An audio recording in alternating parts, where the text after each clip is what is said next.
So it's a new year and we have a new release by the brand Hugo Boss. It's only January, but obviously they've been very busy at work because here we have the most recent flanker, a 2022 release. This is a flanker to the scent, which came out back in 2015. So let's say how they do with a fragrance 7 years later. I'm excited to give you my thoughts on this brand new designer fragrance, so make sure to stay tuned.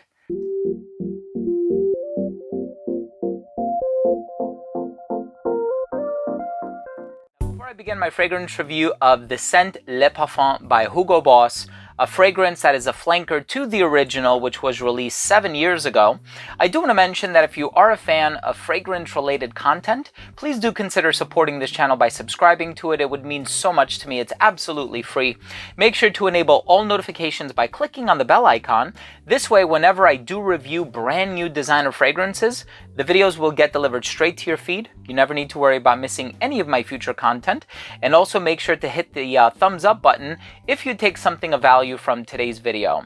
Now, here's the thing. There have been so many flankers to this fragrance. Of course, Boss Bottled is one of their classics. It always does very, very well. And then, of course, with the release of the scent, which was a joint collaboration between two perfumers, Bruno Jovanovic and also Pascal Guérin, that one came out in 2015. Since then, we've had Hugo Boss The Scent Private Accord. I think we've had an intense version, and here we have Le Parfum. Now, when you hear the word parfum, it usually denotes a stronger concentration. And when I was comparing the note breakdown, it seems like this has an added note of iris. The original has leather as well. This has leather in it. And the original also has ginger and maninka fruit. So that's basically what this fragrance, or pretty much this entire line, is about. It's about this maninka fruit note, which in and of itself is kind of unconventional as it's used in designer fragrances. I don't think I know of any other fragrance that uses it, although I'm sure there's one or more out there. Very unique olfactory profile, but also the original had a bunch of citrus in it. I think it has like bergamot and orange, and so you can expect that the original is going to be a little bit fresher. But in any case, I'm excited to give you my thoughts on the smell, performance, and also comparisons for the brand new The Scent Le Parfum. But let's start things off with the presentation.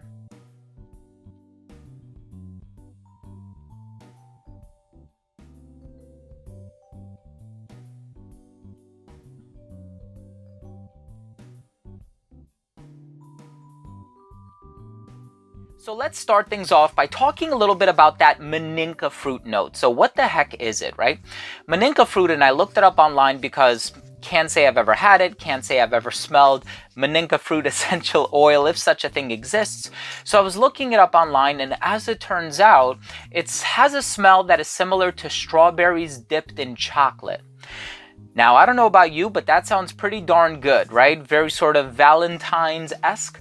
And so I thought about it, and I guess that suggestion was planted, or that seed was planted in my mind, that now I do kind of get that profile from it. And of course, that would also apply to the original, because the original also has that maninka fruit note in it. And so it does have a little bit of a sweet vibe to it, and of course you get that fruity sweetness right up on top, and then it also has a little bit of that strawberry-like quality. I've always thought that rhubarb kind of smells a little bit like strawberry, but I can definitely see the fruity strawberry-like nuances coming from this fragrance. Now, like I said before, I think the main differences between this and the original are that the original doesn't have iris. The original has lavender, so it's a little bit more in like fougere territory. But also this one has the added note of, like I said, iris in it and no citrus. The original has the lavender. So basically what I was expecting was this darker, more leathery, and yet slightly more floral fragrance. And there is another fragrance that came to mind, which I believe combines leather and iris, and that's Tom Ford Ombre Leather Parfum. Now that fragrance, if I'm not mistaken, also has violet in it, and so it's a combination of different things, and of course it's the saffron that really gives off that leathery vibe.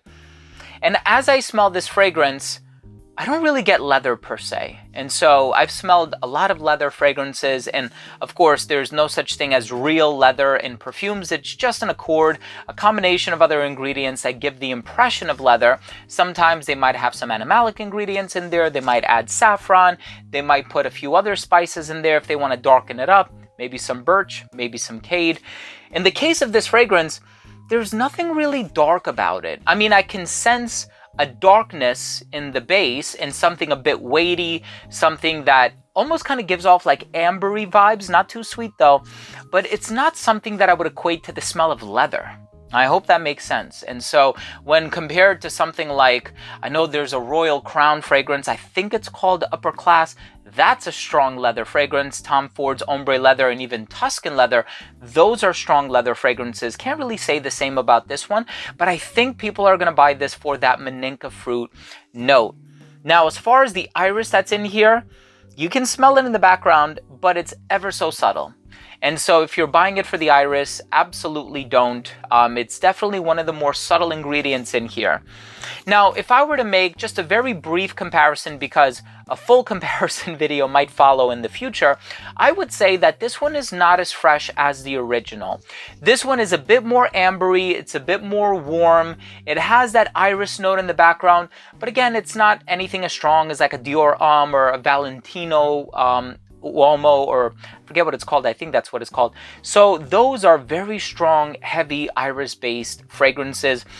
That's not necessarily what you're going to get from this one. And so this one is a little bit floral in the heart, but nothing that really jumps out. And it's also one of those things where I wouldn't pick up on it unless you told me about it. And then only after the fact it clicks. And I'm like, oh yeah, there's something a little floral in here. But truth be told, I think it's all about the Maninka, the ginger, and then in the base, as opposed to it smelling leathery, it actually smells ambery to me. And so I think the ginger is working its magic ever so subtly in the opening, and I perceive the same thing happening in the original. Now, here's the thing. In terms of making comparisons, right? There is one from the line that I would consider my favorite, and that is Hugo Boss The Scent Private Accord. That fragrance came out in 2018, if I'm not mistaken, and it is amazing. It has cacao, it has vanilla, it has coffee, pineapple, such a juicy, sweet, decadent, warm, sensual, romantic date night kind of a fragrance with chocolate in it. Absolutely divine. Love that fragrance so much. And so this one, I mean, when trying to compare it to that one, this is not as sweet. This one is not as sensual or as romantic, but it is pretty good. And so if you like the original, The Scent, and you're looking for something that is probably more suitable for the colder weather, aka right now, as I'm filming this video in January of 2022, I think that this is a solid pickup. I purchased my bottle from Saks Fifth Avenue. It came wrapped very, very nicely. They have really nice attention to detail with their packaging, which is always appreciated from a customer's vantage point. But definitely check this one out.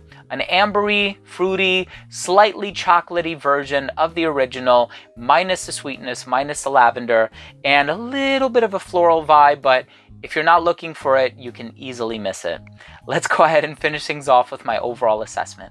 Now, first up, in terms of the uniqueness and the overall smell, not really a unique fragrance in the sense that it is a flanker, but it's a true flanker in the sense that it does borrow the DNA of the original and manipulates it slightly. I wouldn't say ever so slightly, but enough that, you know, it's a different fragrance and one that would warrant a purchase, especially if you happen to be a big fan of the original. I think you'll find something about this one that you'll enjoy. Now, here is where I think people will really make the decision to purchase this one over the original, and it's the longevity.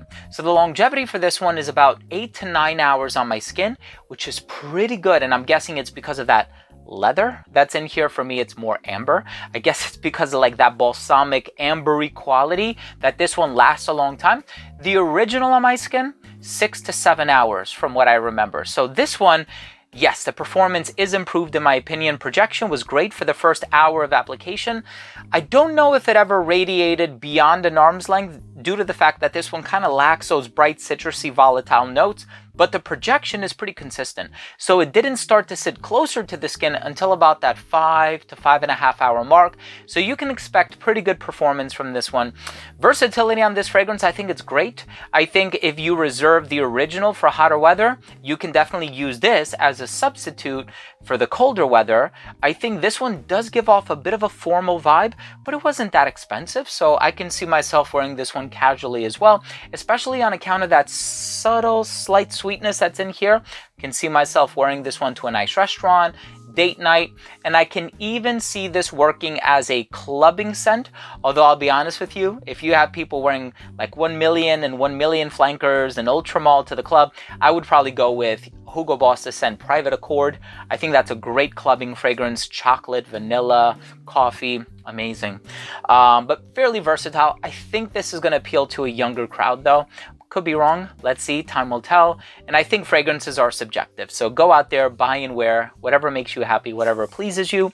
And in terms of the presentation, the rose gold hardware is pretty cool. I always wonder how brands will change up the presentation of their fragrances, especially after having like 100 flankers. And for some brands, that's not hyperbole. But in any case, my final verdict on this fragrance is, hey, if you like the original Hugo Boss, the scent, and you want something stronger, something that's not as fresh, something that will carry you through the colder months, check it out. Thank you for watching, everyone. I really do appreciate it. I hope you enjoyed this video. I hope you took something of value from this review. If you did, please do consider supporting the channel by subscribing to it. It would mean the world to me. Make sure to enable notifications by clicking on the bell. And when you hit that thumbs up button, it helps my videos get discovered by more people on the platform. And it really means a lot to me. And it validates everything that I've been doing for the past 10 years. So thank you for watching. Love you all. We'll see you tomorrow. Bye.